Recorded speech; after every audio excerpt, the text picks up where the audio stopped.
James, why did you sell my car without even asking me? I stood in our brightly lit kitchen, gripping the edge of the countertop. James was lounging on the couch, phone in hand, barely looking up as I spoke. Emma, I told you last week. We needed the money, James replied casually. His voice was indifferent, almost bored. The money? For what? My voice was rising, my patience wearing thin. For the new entertainment system. You saw how outdated the old one was. We deserved an upgrade, James said with a shrug, his eyes glued to a video on his phone. That car was important to me, James. It wasn't just about the money. It was mine. My voice cracked, and I took a deep breath, remembering my grandmother's advice to keep my inheritance secret. I never thought I'd need to follow it so strictly. James finally looked up, his expression a mix of irritation and nonchalance. Come on, Emma, it's just a car. We can get you another one later. I shook my head, frustration boiling over. You didn't even bother to ask me. This isn't just about the car, James. It's about respect and consideration. You can't just make decisions like this on your own. Our suburban home, usually a tranquil retreat, now felt stifling and alien. The neighborhood outside was quiet, with children playing in front yards and neighbors chatting over fences. To the outside world, we were just another happy couple in a tight-knit community. But inside, the cracks were growing deeper every day. James finally set his phone down and stood up, walking towards me. Emma, you're overreacting. It's not like we're broke. I'll buy you another car. End of discussion. His dismissive tone cut through me like a knife. I looked at him, searching for the man I'd married, the man who had once been attentive and kind.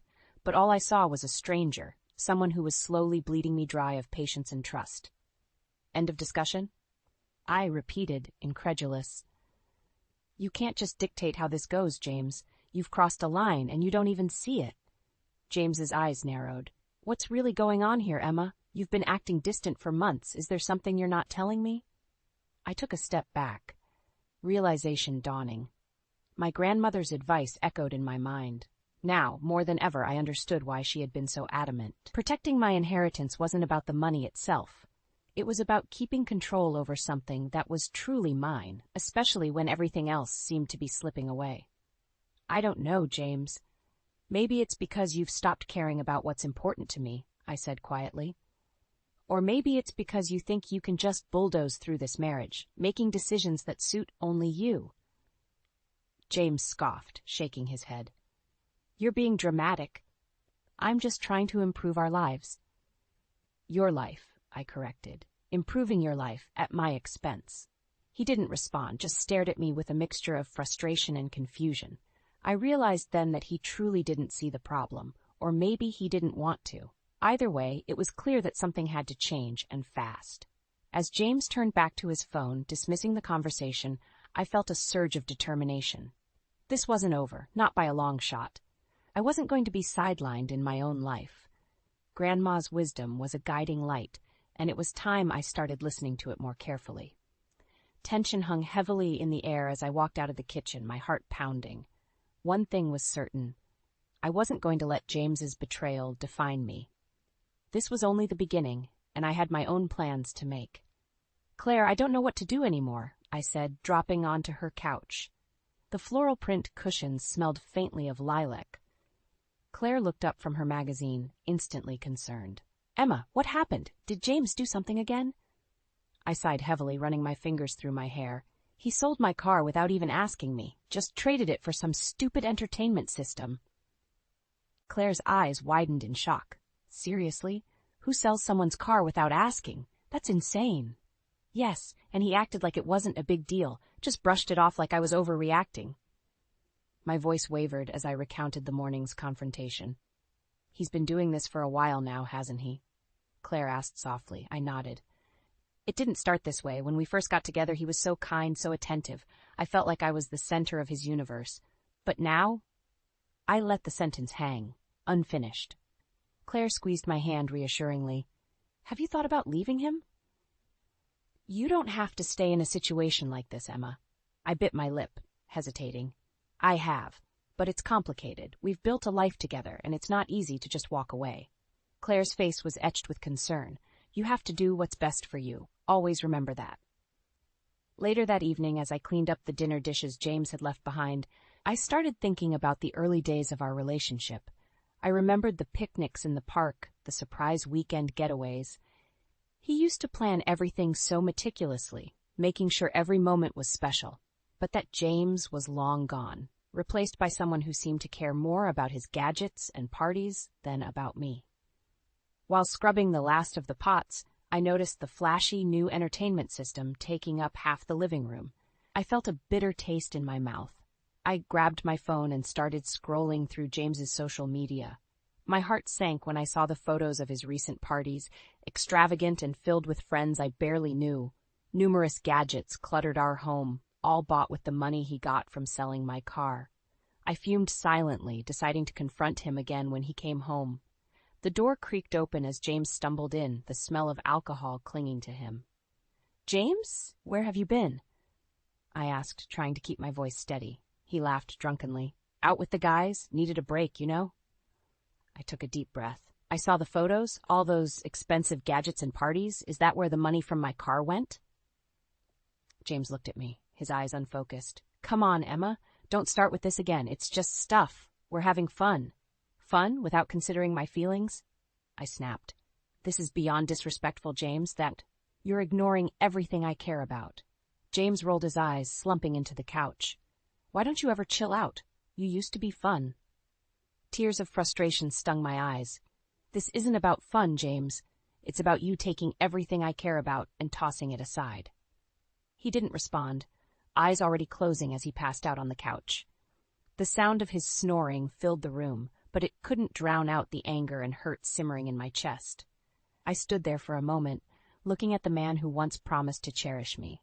Claire's words echoed in my mind. Maybe it was time to make a change, to find the strength Grandma had always believed I had. This betrayal wasn't the end, it was just the beginning of something new, and I was ready to fight for the life I deserved. The next morning, I sat at the kitchen table, coffee untouched, phone in hand. I needed to talk to my parents. I dialed my mom's number and waited. "Emma, sweetheart, how are you?" My mom answered, her voice warm and comforting. "Mom, things with James, they're worse than ever," I began, trying to keep my voice steady. "Oh, honey, what happened?"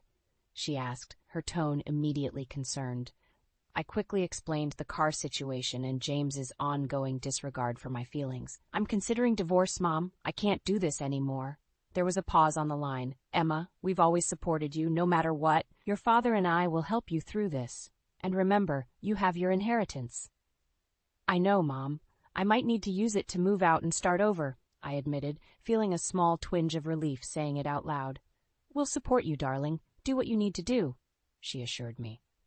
As I ended the call, I felt a newfound sense of purpose. It was time to take action.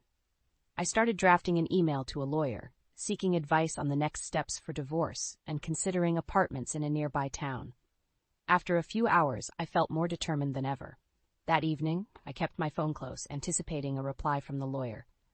As I sat on the couch, James entered the room, eyes suspicious. "What have you been doing all day?" he asked, his tone accusatory. "Just sorting some things out," I replied, keeping my answers vague. James eyed my phone. "Who were you talking to earlier?" "Mom, I needed some advice," I said, avoiding his gaze. Before I knew it, James snatched my phone from my hand. "What the hell, James? Give it back!" I yelled, lunging after him. He scrolled through my messages, his face darkening. "Thinking about leaving me, huh?" His voice was laced with anger. "Give me my phone, James, now." My voice was firm, even though my heart was pounding. James's eyes flashed dangerously. "You think you can just run away with that little inheritance of yours? Everything should go to us, not just you. You've been hiding it all this time?" My mind raced. "I didn't have to tell you everything. That money was meant to give me security." "You're gonna use it to get away from me?" He spat, stepping closer. I stood my ground. "Yes, James, if that's what it takes. I'm done." He threw the phone on the couch, stepping back, but his expression was still livid. "You won't get far with that money. You owe me, Emma. We're in this together." "We were in this together, James. You're the one who turned it into something else," I said coldly. James stared at me, seething, before storming out of the room, slamming the door behind him. My hands were shaking, but I felt a rush of determination. This couldn't go on any longer. I had my plan. I was going to make it out of this mess one way or another. The email dinged, signaling a new message from the lawyer. I quickly opened it and read through the advice, solidifying my resolve. It was time to take the next step. I packed a small bag with essentials, calling Claire to give her a heads up. She answered on the first ring. "Claire, can I stay with you for a while? I'm leaving tonight." "Emma, of course. Come right over. We'll figure this out together," Claire said, her voice unwavering. Grabbing my bag, I took one last look around the house that had become more a prison than a home. Then I walked out the door and didn't look back. I arrived at Claire's house, still gripping the small suitcase. Claire opened the door before I could knock, pulling me into a tight hug. "You did the right thing, Emma," she whispered. "Thanks, Claire," I replied, stepping inside. We sat down in her living room, the warm ambiance a stark contrast to the cold tension I'd left behind. "So what's the plan?" Claire asked, handing me a cup of tea. "I contacted a lawyer. Tomorrow I'll start looking for a new place and a job. I need to be independent, both emotionally and financially," I explained, taking a sip. Claire nodded. "You know you can stay here as long as you need to. We've got this." The next morning, I woke up early, ready to tackle my to-do list. Claire drove me around town, helping me check out apartments. We found a cozy one-bedroom that felt just right. I put down a deposit and scheduled a move-in date.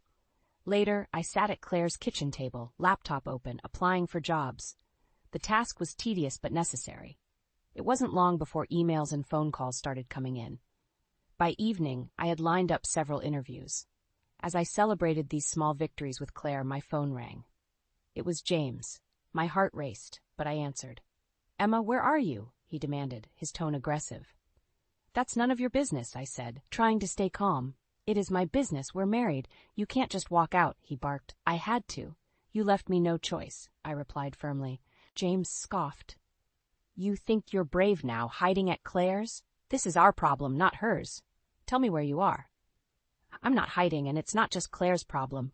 I'm done being treated like I don't matter," I said, my voice steady. "You owe me, Emma. For the mortgage, the bills, everything. You think you can just run off with your inheritance and leave me to deal with everything?" His desperation was palpable. "This isn't about money, James. It's about respect, or your lack of it," I said, tears filling my eyes. "You'll regret this, Emma," he hissed before hanging up. I put the phone down, my hands shaking. Claire looked at me, concern etched on her face. "He won't stop, will he?" she said softly. "Not easily," I admitted, steeling myself. The next few days flew by in a blur of apartment preparations and job interviews. I felt stronger each day, my resolve hardening. One evening, while I was organizing my new apartment, my phone buzzed again. It was a message from James. "You're making a huge mistake. You'll come crawling back. They always do." I stared at the screen, feeling a mix of anger and sadness. I typed back quickly. "No, James, I'm done crawling. This is my life now." I hit send and blocked his number. Standing by the window, I watched the sun setting over my new neighborhood, feeling a sense of freedom. The next morning, I went to my first job interview. Walking into the office, I was greeted by a friendly receptionist who led me through the process. The interview went well, and I left feeling hopeful. Returning to my new apartment, I found Claire waiting with a bottle of wine and 2 glasses. "To new beginnings," she toasted, handing me a glass. "To new beginnings," I echoed, clinking glasses. As we sat and talked, I realized I was beginning to reclaim my life. Each step forward was a step away from James and his toxic influence. That night, as I lay in bed, I thought about all I'd left behind and everything that lay ahead. It wouldn't be easy, but I was ready. For the first time in a long time, I felt in control. A week later, I got the call offering me the job. I smiled, tears of joy streaming down my face. It was a sign that I was on the right path. I was building a new life, one step at a time, and it was a life where I mattered. The town's annual fair was in full swing. Kids sprinted between booths, their laughter mingling with the cheerful hum of the crowd. I was helping Claire set up her jewelry stall when I felt a tap on my shoulder. "Emma," Jack's familiar voice greeted me. He was a mutual friend, someone dependable who'd always been kind. "Oh, hey, Jack, how's it going?" I asked, forcing a smile. "Pretty good. But hey, I heard about you and James. Are you okay?" Jack's concern was evident. I sighed. It's been rough, but I'm getting through it. Jack nodded, but his face turned cautious. Speaking of James, he's here. And, well, he isn't handling things well.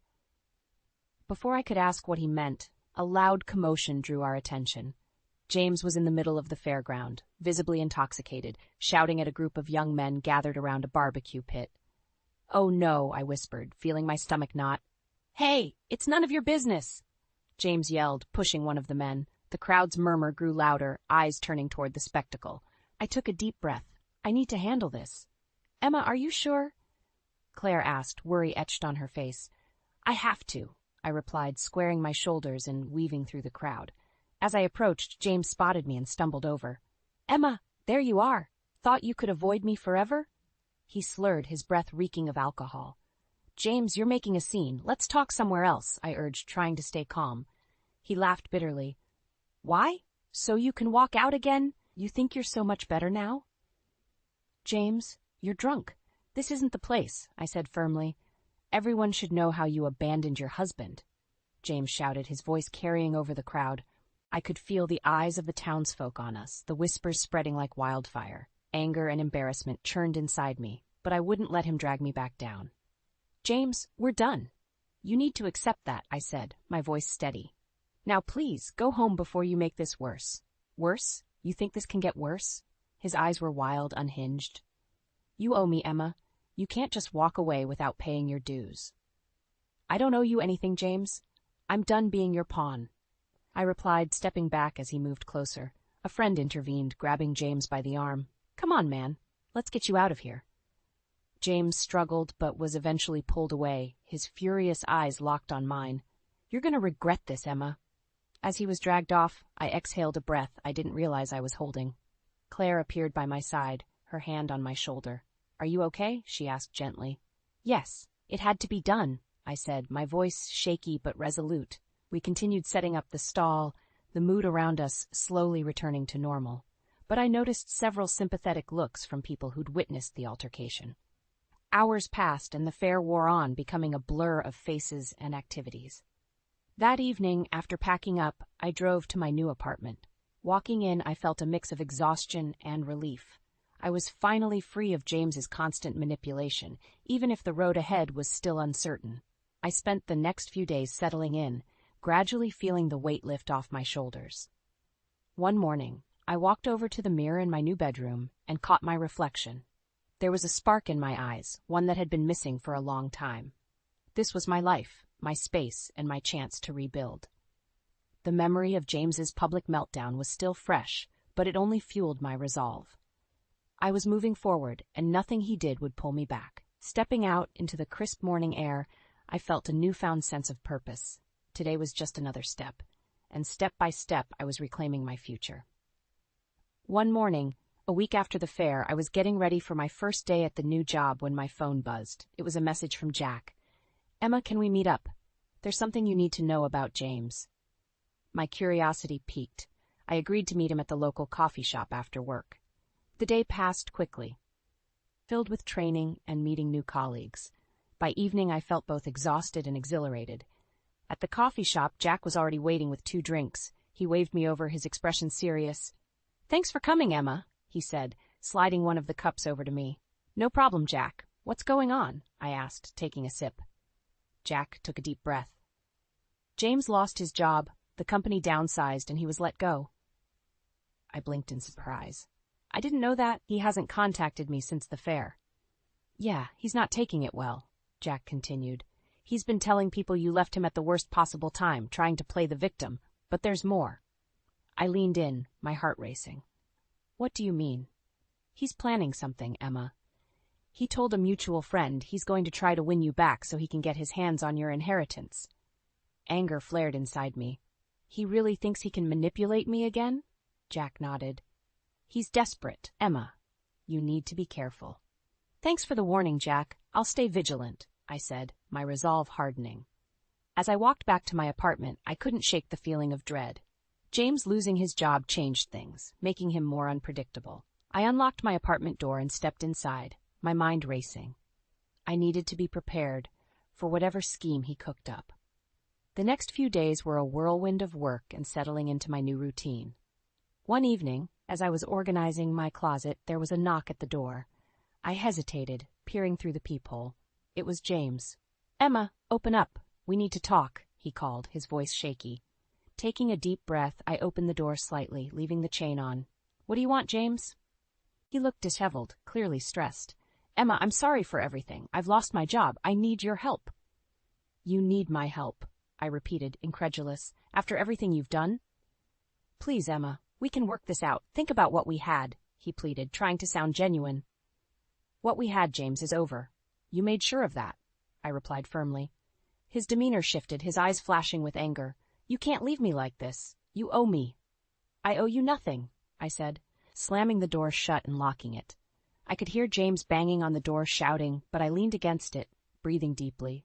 After a few minutes, the banging stopped, and I heard him leave. I checked the peephole to make sure he was gone before calling Claire. "Emma, what's wrong?" she asked, hearing the panic in my voice. "James showed up at my apartment. He's acting desperate and unhinged," I explained. "Stay calm, Emma. You need to protect yourself." "Consider getting a restraining order," Claire suggested. "I'll look into it." "Thanks, Claire," I said, feeling a bit more anchored after talking to her. The next morning, I called the lawyer to discuss my options. He advised me to document everything and start the process for a restraining order. I followed his advice, keeping a log of every interaction with James. Days turned into weeks, and I focused on building my new life. One afternoon, while taking a break at work, I saw a familiar face across the street. It was James, watching me. My heart pounded, but I straightened my shoulders and continued with my day. This was my life now, my chance to be free. No matter how desperate James became, I wasn't going back.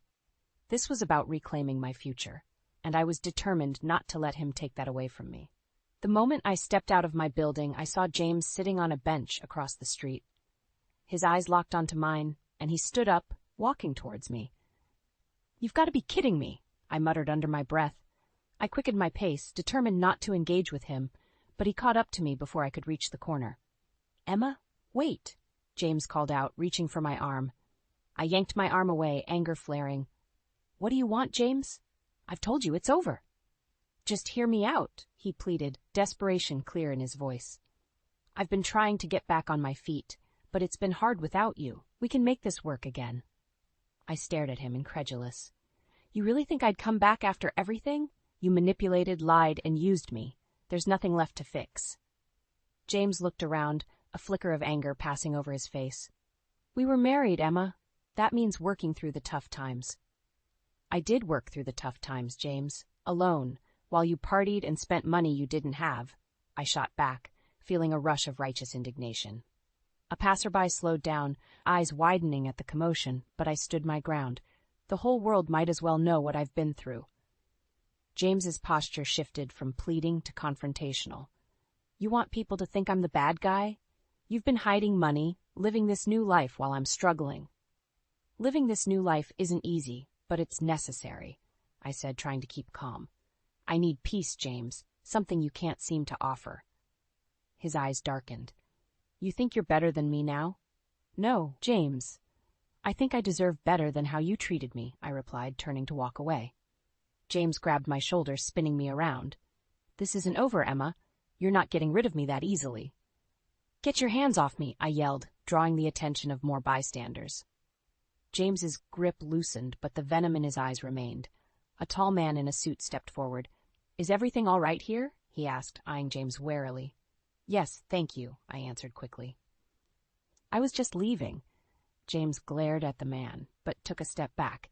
"This isn't over," he repeated, his voice low and threatening. Ignoring his parting words, I hurried away, my heart pounding. This encounter couldn't scare me into submission. It only made me more resolute. Back at my apartment, I immediately called my lawyer. "James is stalking me. I need to escalate this. What are my options?" "We can file for a restraining order immediately," he replied. "Document today's incident in detail and we'll proceed." Hours later, while I completed the necessary paperwork, a sense of empowerment washed over me. Finally, action was being taken to protect my newfound peace. The next week passed without incident until I received a call from an unknown number. My heart sank when I heard his voice again. "Emma, you think a piece of paper will keep me away? You have no idea what I'm capable of," James hissed before the line went dead. Trembling with a mix of fear and fury, I called the police and reported the threat, adding it to the growing case against him. This pattern of intimidation and control would end here. A day later, Claire called me with surprising news. "Emma, people are talking. They know about James's behavior. He's losing friends and support left and right." "Good," I said, feeling a sense of vindication. "He's finally getting what he deserves." As I hung up, I felt an unexpected wave of relief. James's grip on my life was weakening. The community was seeing his true colors, just as I had. I stood by the window, looking out at the bustling evening street below. My journey towards freedom was far from over, but for the first time in a long while, I felt hope. James's fall from grace had begun, and I was reclaiming my future one step at a time. Weeks had passed, and life was slowly returning to a semblance of normal. I was flourishing at my new job, finding satisfaction in the work and camaraderie with my colleagues. Evenings were filled with laughter and support from Claire, who had become my rock. One afternoon I was engrossed in crafting a presentation when my phone buzzed. It was from Jack. "Hey Emma, are you free to meet for coffee later? Something you should know." My curiosity piqued, I agreed. We met at the little cafe by my office. Jack was already there, looking concerned. "Emma, thanks for meeting me," he greeted, gesturing to the seat across from him. "No problem, Jack. What's going on?" I asked, sitting down. "It's about James. He's not doing well. He's been trying to get people to turn against you, but it's backfiring. People see him for what he is now," Jack explained. Relief washed over me. Good, he needs to face the consequences. But there's more. James got into some trouble with the law. Drunk driving. He's lost even more support, Jack continued. I nodded, feeling a mixture of satisfaction and pity. "Thanks for telling me, Jack. I needed to hear that." After our coffee, I decided to take a walk through the park. The cool breeze and the rustling of leaves felt liberating. It was here I bumped into James, looking disheveled and defeated. He didn't see me at first, but when he did, his eyes darkened. "Well, look who it is," he said, his voice dripping with bitterness. "James, please. I don't want any trouble," I replied, keeping my distance. "You've ruined everything for me, Emma. You and your lies," he spat, his face contorting with anger. "Lies, James? The only person who ruined your life is you. Your actions have consequences," I retorted. He took a shaky step closer. "Consequences? I've lost everything, my respect, friends, all because of you." I stood my ground. "No, James, it's because of your choices. I simply refuse to be your victim anymore." His expression wavered, a flicker of desperation in his eyes. "You think you're free of me? This isn't over." Before he could say anything more, 2 police officers approached. "Mr. Miller?" one of them asked. James turned, his bravado melting away. "Yes? You're under arrest for violating the restraining order. You were warned to stay away from Ms. Miller," the officer said, pulling out handcuffs. James's face turned pale. "Emma, you can stop this. Tell them it's a mistake," he pleaded, panic in his voice. I shook my head. "No, James, this ends now." The officers led him away, and I stood there, feeling a strange mix of relief and sadness. It was truly over. Returning to my apartment that evening, I found a letter in the mail. Opening it, I discovered I had been approved for a higher position at work, a promotion. It felt like the universe was giving me a sign that I was on the right path. I called Claire to share the good news, and she was ecstatic.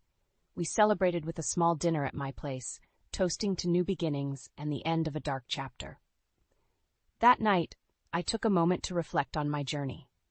From the betrayal that shattered my world to the steps I took to rebuild it.